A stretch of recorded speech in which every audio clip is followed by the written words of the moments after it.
Okay, so I'm going to have interpret 1,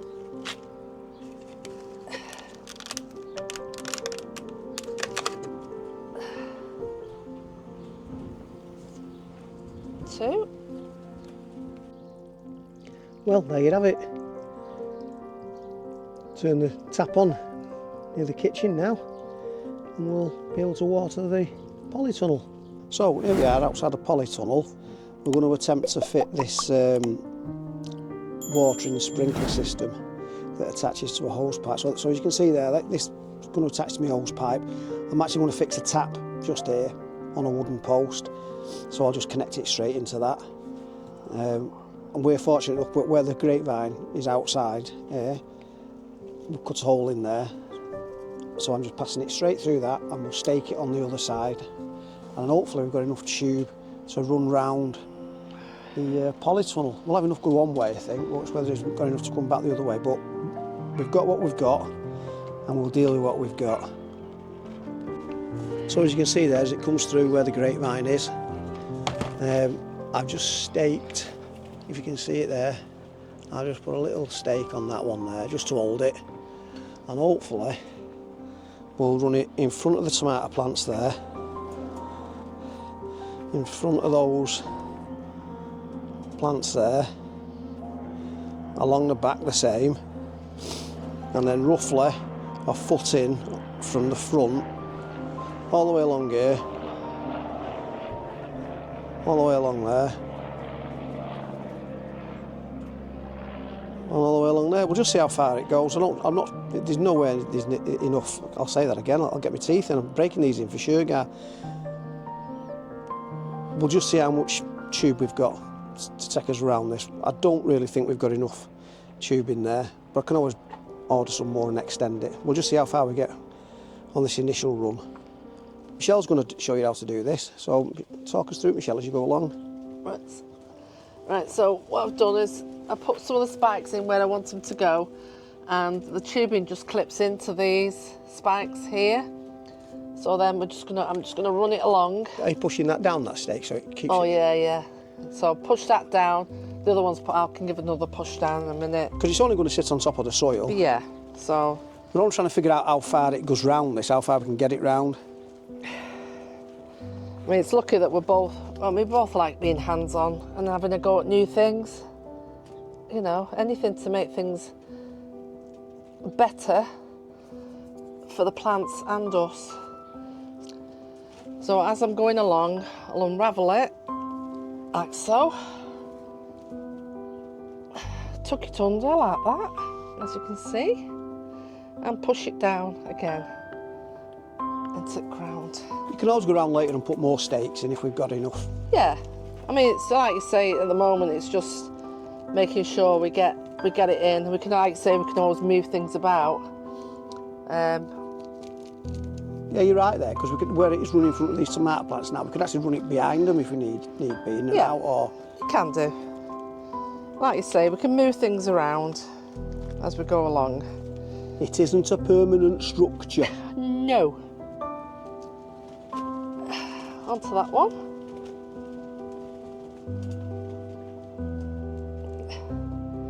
She says. There you go. It's another one. And then we come round this way. The fiddly bit is just unravelling it.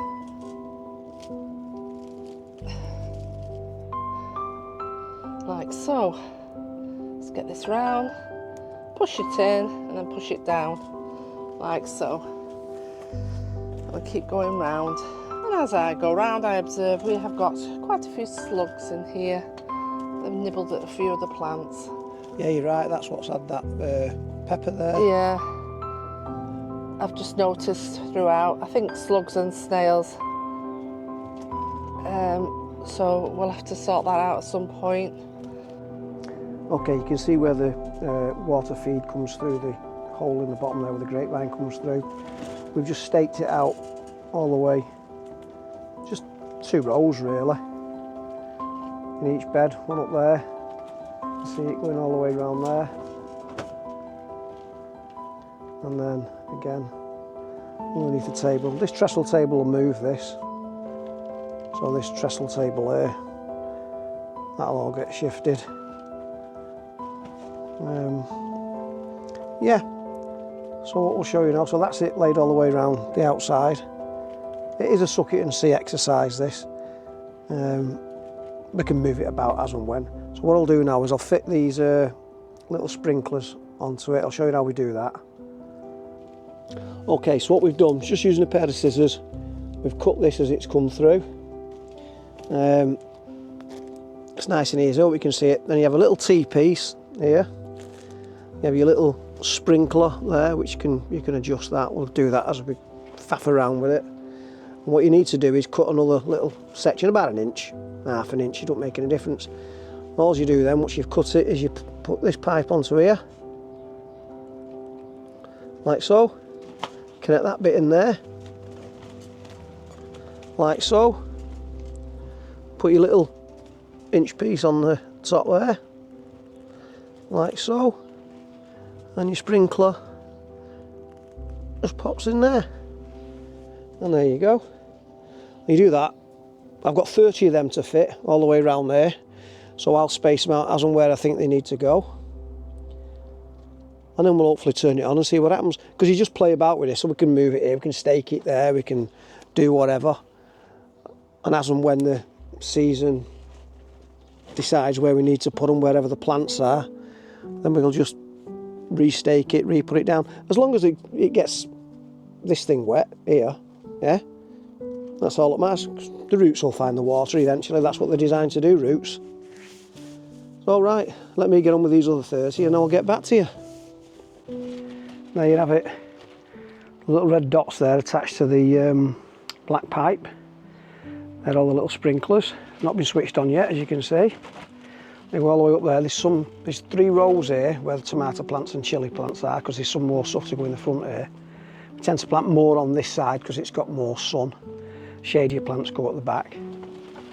It was all the way around there, as you can see. And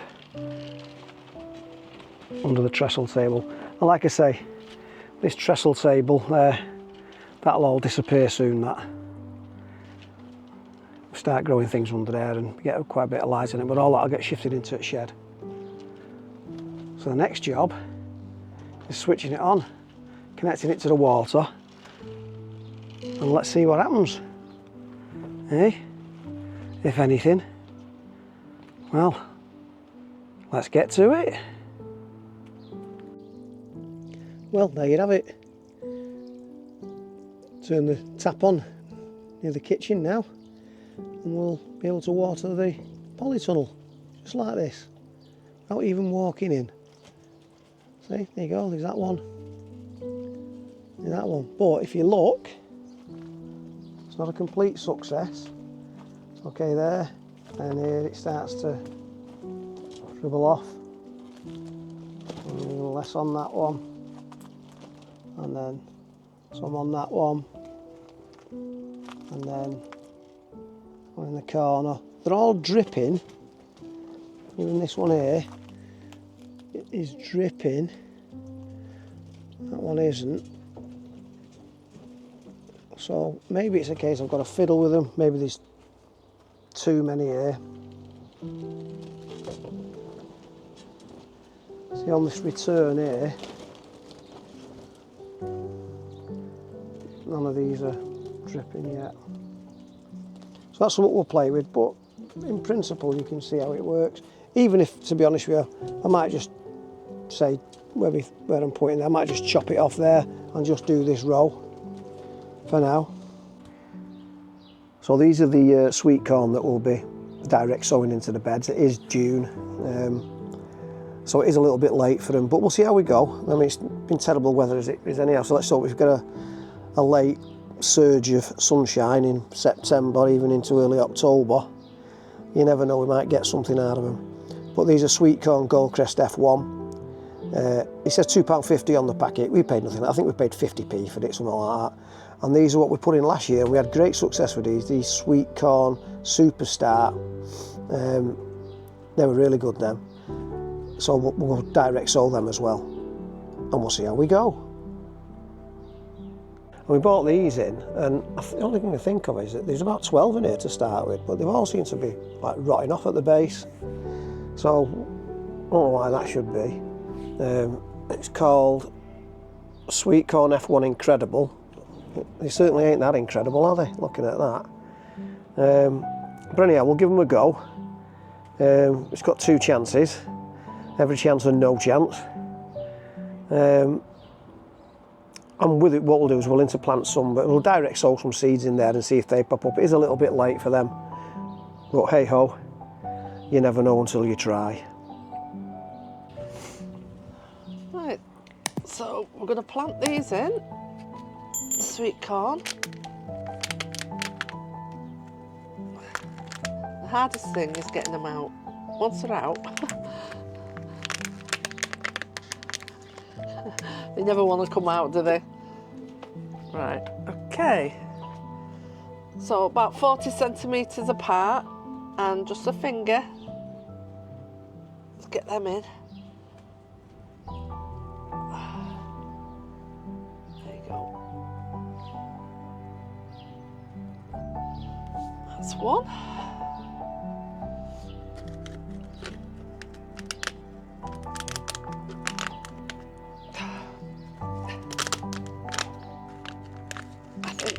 We need to change our planter things because well, these are the ones we got from the garden centre. See how they're rotting off them? Yeah. We'll give them a go, see what we can get out of them. So I've got one.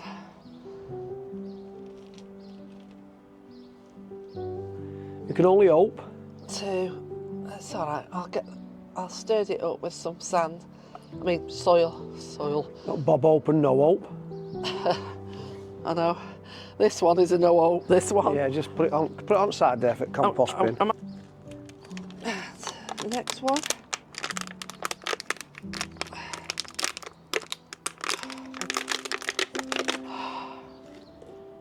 Oh, great. 1, 2. That's one. It's not going to make any difference because all we'll do is put direct sow 2 seeds in each of them little places now. Yeah. And hopefully they'll grow. And what you can do is we've got some lettuce, we can interplant it with some lettuce because the lettuce will be harvested well before this has got established. Yeah? Yeah, I'm going to put another one here because, to be honest, we've not got enough. No, that's why we're using the direct sowing seeds. It's not our fault that it rotted off. Oh, no, I know. Not happy that that's not going to take, but we'll give it a go. I always like to give anything a go and see how we're going to go on with it. 1, 2, 3, 4, 1. That's all them in. So, right, so first of all I'm putting the super start ones in, 2 each in here. About 1 centimetre, 2 centimetres below. That's 1. And then the other one is... Is it 2 seeds in each?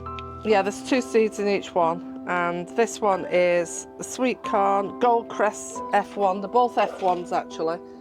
So that's 1 and 2 should be here. And we'll put another set here. Another one here. There you go. Done. Okay. So know where they are now. There you go. 1, 2, 3. So how many is that in total we've done now? 1, 2, 3, 4, 5, 6. So there should be 8. There is. Well, these are Butterhead Tom Thumb lettuce, as you can see. So these are going in between our sweet corn. Let's get these out. These should come out a little easier than the others, which they do. Okay, so I'm going to have interputs 1,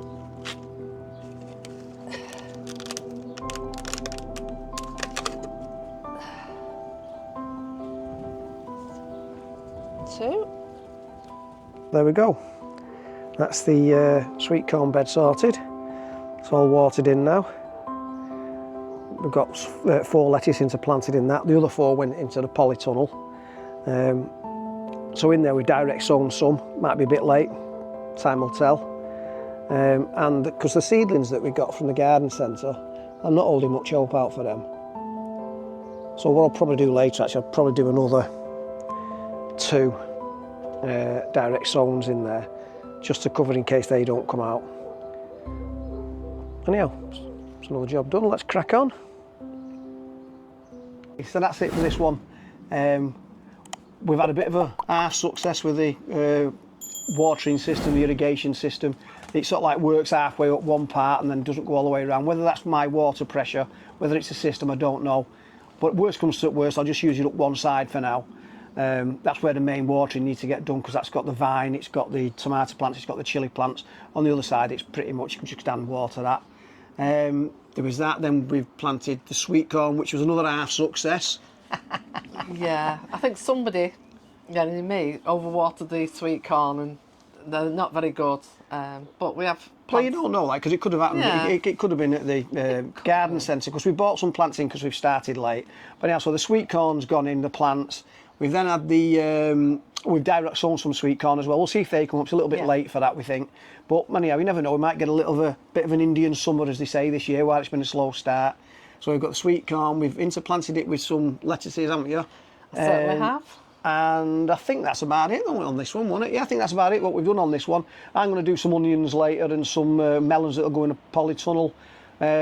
We've got a trip planned, haven't we? We certainly have, we can't wait. We're catching the train tomorrow. Yeah, so we'll bring that. Well, you won't get that one till next week, you lot. So we're going to enjoy ourselves. Hopefully you can enjoy ourselves with it. So that's about it, really, isn't it, love? It is. Right, so on that note, all we can say is, we'll see you next time. We will.